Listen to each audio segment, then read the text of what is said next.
पछिल्ला वर्षहरूमा नेपालले गम्भीर विषयमा ध्यानाकर्षण गराउँदै भारत र चीनलाई पठाएका कूटनीतिक नोट प्राप्त भएको भन्ने औपचारिक जवाफ समेत ती देशबाट प्राप्त नगरिएको पाइएको भन्दै विज्ञहरूले चिन्ता जनाएका छन्। आइतबार नेपालको परराष्ट्र मन्त्रालयले भारतीय भूभागमा सडक निर्माण गर्ने क्रममा गराइएको विस्फोटनको घटनामा एकजना 9 वर्षे बालकको मृत्यु भएको घटनामा दिल्लीलाई कूटनीतिक नोट पठाएको थियो। सीमावर्ती क्षेत्रमा नेपालीलाई कुनै जानकारी नगराई सडक निर्माण र विस्फोटन गराइएकोमा असन्तुष्टि जनाउँदै उक्त नोटमा पीडित परिवारलाई क्षतिपूर्ति दिन माग गरिएको छ। भारत सरकारको तर्फबाट उक्त कूटनीतिक नोटलाई लिएर कुनै प्रतिक्रिया नआएको भए पनि पिथौरागढमा भारतीय स्थानीय अधिकारी र निर्माण ठेकेदार कम्पनीका प्रतिनिधि बीच पीडित परिवारलाई 10 लाख भारतीय रुपैयाँ उपलब्ध गराउने र परिवारका एक सदस्यलाई रोजगारी दिने प्रतिबद्धता जनाइएका विवरणहरू आएका छन्। अघिल्लो वर्ष महाकाली नदीको तुइन भारतीय सुरक्षा निकाय एसएसबीका सदस्यले काटिदिएपछि 33 वर्षका जयसिंह धामीको मृत्यु भएको भनिएको घटनामा नेपालले पठाएको कूटनीतिक नोटको दिल्लीले जवाफ नदिएको बताइएको थियो।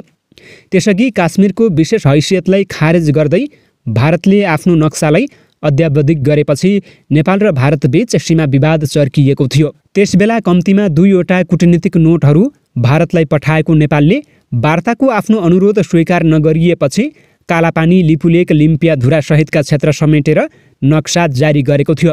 भारत र चीनले सन् 2015मा लिपुलेक भन्ज्याङ हुँदै व्यापार विस्तार गर्न सहमति गर्दा नेपालले दुवै देशलाई कूटनीतिक नोट पठाएर विरोध जनाएको थियो। त्यसबारे दिल्ली र बेजिङ दुवैले औपचारिक जवाफ नदिएको तत्कालीन प्रधानमन्त्री सुशील कोइरालाका परराष्ट्र मामिला सल्लाहकार दिनेश भट्टराई सम्झन्छन्।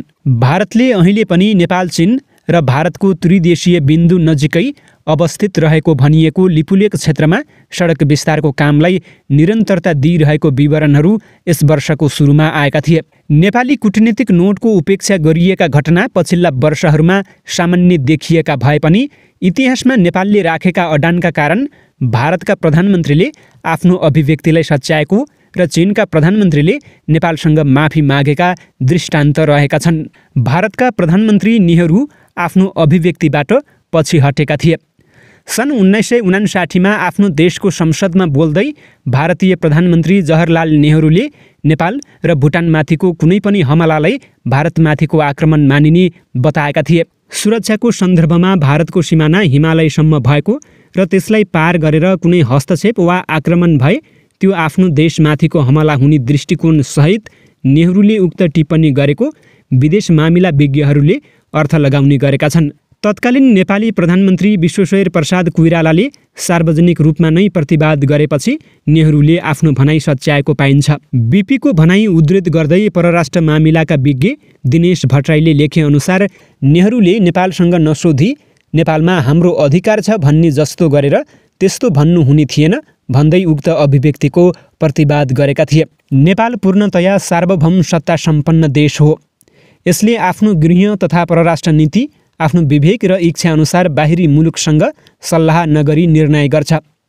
मैले नेहरूको अभिव्यक्तिलाई मित्रताको अभिव्यक्तिको रूपमा लिएको छु ताकि नेपालका विरुद्ध आक्रमण भयो भने नेपालले चाह्यो भने मात्रै भारतले सहायता पठाउनेछ भन्ने हो। भारतले एकतर्फी कारबाही गर्न सक्दछ भन्ने कुरा हुनै सक्दैन भनेर बीपीले त्यसबेला बताउनु भएको थियो। नेपालका प्रधानमन्त्रीको उक्त भनाइलाई भारतीय प्रधानमन्त्री नेहरूले लगत्तै स्वीकार गरेको भट्टराईको भनाइरहेको छ। उक्त प्रसङ्ग जवाहरलाल नेहरू स्पिचेज नामक पुस्तकको 4थो अङ्कमा पनि समेटिएको छ। राज्यसभामा 8 डिसेम्बर 1959मा गरेको सम्बोधनमा नेहरूले नेपाल भारत जस्तै स्वतन्त्र मुलुक भएको र उसले चाल्ने कुनै पनि कदममा आफ्नो देश बीचमा आउन नसक्ने बताएका थिए। उनले सन् 1950को नेपाल र भारत बीचको शान्ति तथा मैत्री सन्धिले नै दुई देशले एकअर्काको सार्वभौम सत्ता पूर्ण रूपमा स्वीकार गरेको र विदेशी हमलाकारीबाट हुने सुरक्षा जोखिम दुवै देशले नस्वीकार्ने प्रतिबद्धता जनाएको उल्लेख गरेका थिए। त्यसको अर्थ एकपक्षीय रूपमा भारतले कदम चाल्न नसक्ने भन्दै नेहरूले राज्यसभामा भनेका छन्। हालै नेपालका प्रधानमन्त्रीले यो विषयमा केही भन्नुभयो र म उहाँले यस विषयमा गरेको व्याख्याबारे पूर्ण रूपमा सहमत छु भनेर भन्न चाहन्छु उनले भनेका छन्। त्यस्तै चीनका प्रधानमन्त्रीले पनि नेपालसँग माफी मागेका थिए। सन् 1960 को जुन 28 को बिहान चिनिया सैनिकले मुस्ताङको कोरला पास नजिकै गोली चलाउँदा एकजना नेपाली सुबेदारको ज्यान गएको थियो भने अर्का एक व्यक्ति घाइते भएका थिए। मृतकको शव घाइतेसहित 10 जनालाई चिनिया जनमुक्ति सेनाले नियन्त्रणमा लिएर तिब्बतमा लिएर गएको थियो। त्यसबेला देश विदेशमा चर्चा भएको उक्त प्रकरणबारे घटनास्थलबाट भागेका 6 सदस्यहरूले सीमामा रहेका चेकपोस्ट मार्फत काठमाडौँसम्म खबर पुर्याएका थिए। भोलिपल्ट बिहानै प्रधानमन्त्री बीपी कोइरालाले दिल्ली स्थित नेपाली राजदूत दमन शमशेर राणा मार्फत चिनिया प्रधानमन्त्री चाउ एन लाईलाई पत्र पठाएका थिए। उक्त पत्रमा घटनाको विस्तृत विवरण उल्लेख गरिनुको साथै चीनले माफी माग्नुपर्ने र बन्धक बनाइएका व्यक्तिहरूलाई रिहा गर्नुपर्ने माग गरिएको थियो। जवाफी पत्रमा चिनिया प्रधानमन्त्रीले आफूहरूले सत्य तथ्य पत्ता लगाउन खोजिरहेको र कोइरालाले भने जस्तै दुर्भाग्यपूर्ण घटना भएको भए माफी माग्ने बताएका थिए। त्यसको 3 दिनपछि कोइरालालाई पत्र पठाउँदै उनले घोडामा सवार व्यक्तिहरूको एउटा समूहलाई तिब्बती विद्रोही लुटेराहरूको समूह ठानेर जनमुक्ति सेनाले गोली चलाएको जनाएका थिए। सो पत्रमा चिनिया भूभागमा नै उक्त घटना घटेको र चिनिया फौजका केही तल्लो तहका सैनिकको लापरवाहीका कारण त्यस्तो हुन पुगेको भनिएको छ। नेपालसँग माफी माग्दै उनले नेपाली पक्षले माग गरे अनुरूपको क्षतिपूर्ति उपलब्ध गराउन आफू तयार रहेको र मृतकको शव घाइते अनि बन्धक सैनिकहरू फिर्ता गराउन निर्देशन दिएको चिनिया प्रधानमन्त्रीले लेखेका थिए। चाउ एन लाईको अर्को पत्रमा नेपालसँगको सीमाको 10 किलोमिटर दूरीभित्र कुनै पनि सैनिक नरहने जनाइएको थियो।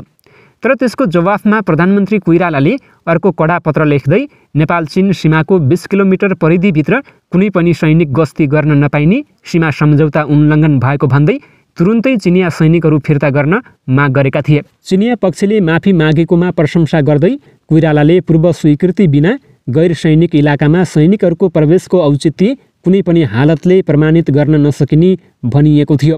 चीनले त्यसबेला प्रधानमन्त्री कोइरालाले माग गरे बमोजिम 50,000 नेपाली रुपैयाँ क्षतिपूर्ति दिन सहमति जनाएको थियो। नेपालका कूटनीतिक नोट उपेक्षामा पर्नुको कारण के हो त? नेपालका 2 जना प्रधानमन्त्रीका परराष्ट्र सल्लाहकार रहेका दिनेश भट्टराई यस्ता कूटनीतिक पत्रहरूको जवाफ दिने अन्तर्राष्ट्रिय अभ्यास रहेको बताउँछन्।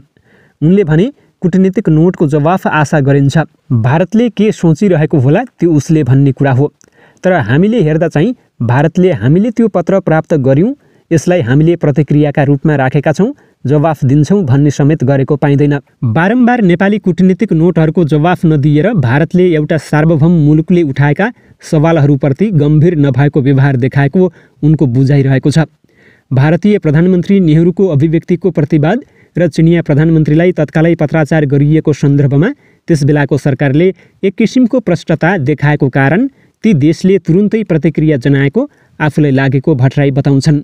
उनले थपे त्यो बेलाको नेपाली नेतृत्वको एउटा विश्वसनीयता व्यक्तित्वको कारण पनि त्यस्तो भएको हो। भारतीय स्वतन्त्रता सङ्ग्रामका क्रममा कयौँ त्यहाँका नेताहरूसँग बीपीसँगै जेलमा बसेको पृष्ठभूमि त्यो हेर्दा त्यसबेला उत्तर र दक्षिणतर्फ दुवैले नेपाललाई पूर्ण सार्वभौम सत्ता सम्पन्न स्वतन्त्र देशका रूपमा लिएको देखिन्छ। 3 दिशामा भारतबाट घेरिएको र उत्तरमा चीनको संवेदनशील तिब्बतसँग जोडिएको नेपालले पछिल्लो वर्षहरूमा दुवै देशसँग व्यापार सीमासहित कयौँ विषयमा चुनौतीहरूको सामना गरिरहेको छ।